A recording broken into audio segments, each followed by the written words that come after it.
So let me tell you a little about me. When I was 9, my mother died from cancer. She was 39.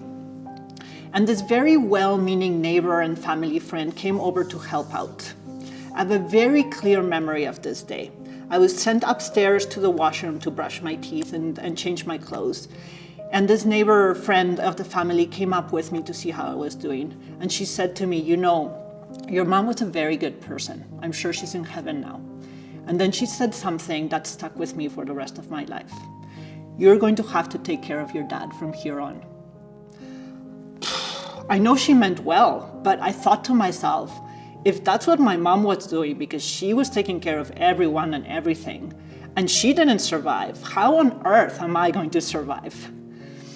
Not having a clue how to fulfill that mission, I couldn't help but soak up information, observe what worked for others in other households, and trust that everything was just going to be okay. When my dad went on to develop depression and anxiety, I decided I was no good at taking care of him, but I could take care of other people. So I became a political activist, advocating for people in developing countries, fighting against poverty, defending the rights of women fleeing domestic violence, supporting immigrants and refugees and people trying to make a life in Canada without any legal status. I got trained as a street medic so that I could do first aid interventions during protests when the police got violent, which became more and more common. And I ended up being arrested in 3 different countries by the age of 21. I eventually reached a point of complete exhaustion and burnout.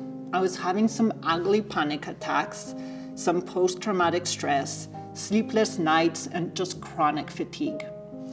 I was also in a relationship with someone who was also struggling with anxiety and depression. And then when I turned 29, I had become a mom with postpartum depression myself. It was time to stop trying to take care of others and start taking care of myself.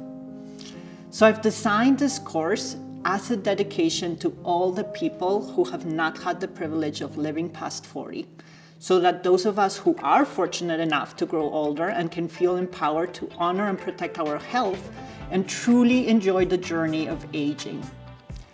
This is for us to thrive, not just survive beyond 40, and for us to role model what's possible for the generations that follow. This course is carefully designed to ensure you are confident, capable, and ready to put your health and wellness at the front and center of your aging journey, to get the energy that you need to keep doing all the things that you do in your life. Are you ready to jump in? Let's do it!